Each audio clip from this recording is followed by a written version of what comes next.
Hey everybody, it's Representative Malcolm Kenyatta. First of all, I just want to thank Kirk and the entire team for what you're doing. It is vitally important, particularly in the moment in which we find ourselves, to center melanated voices, to center people who have so often been ignored in our national and civic conversations, folks who've had to bust down and break down doors and systems to have the basics heard and centered as we make policy decisions. And so thank you. A part of the idea that I want to illuminate today is really around this central concept of bravery.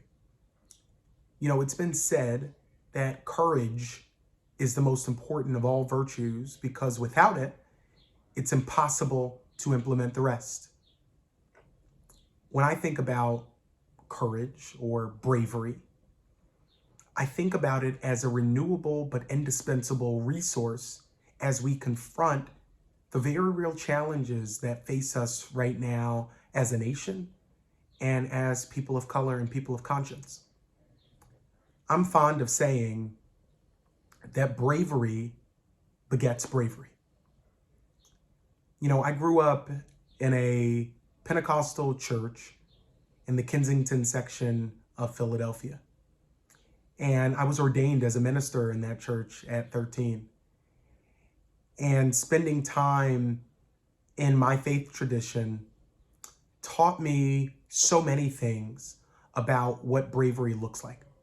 Certainly in the many biblical stories which grounded the conversations that we had in the space, but also in some of the more subtle or flamboyant ways that people see that expression of faith in Black Pentecostal churches.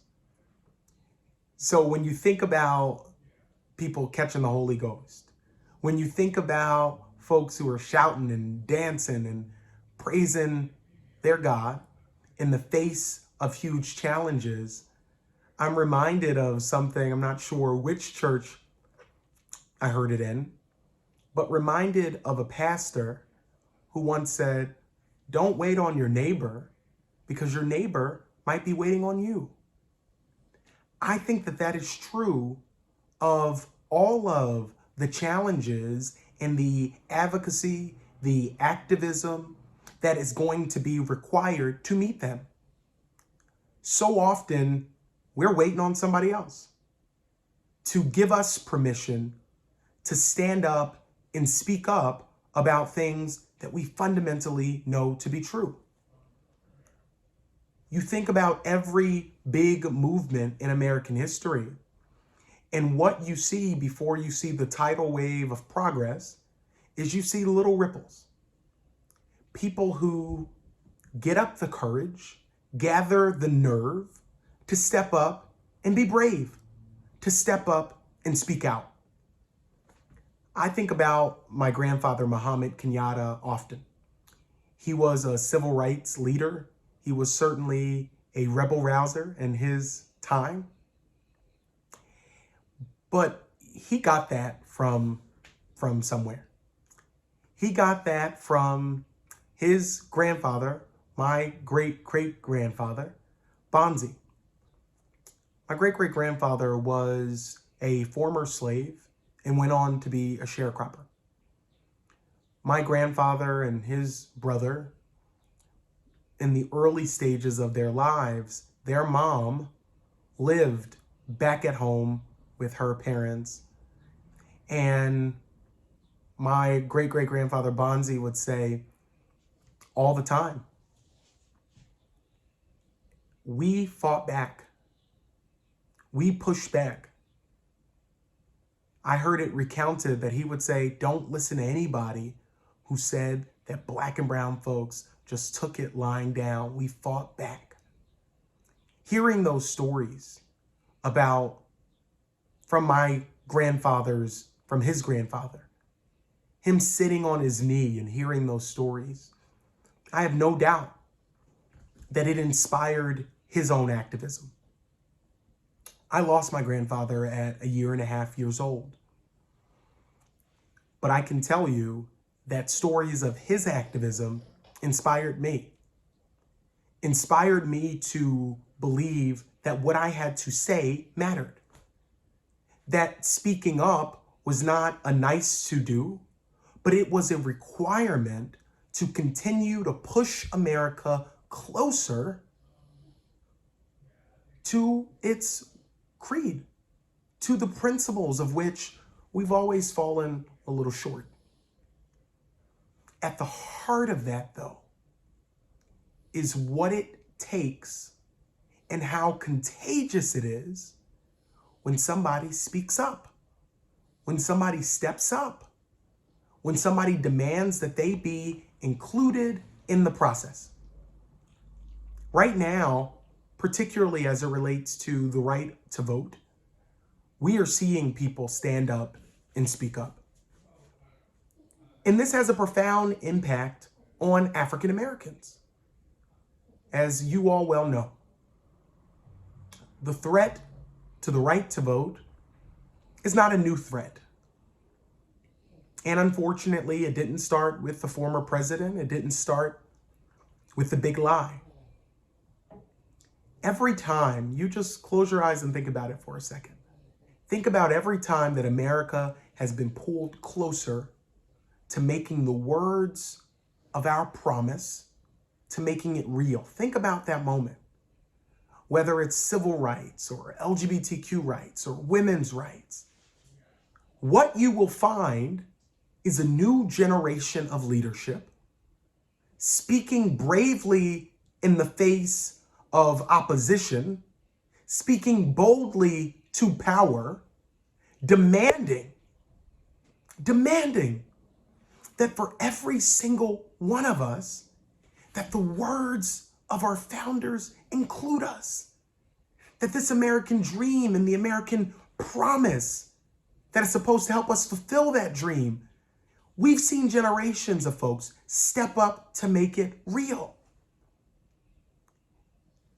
And what we've also seen is a spark.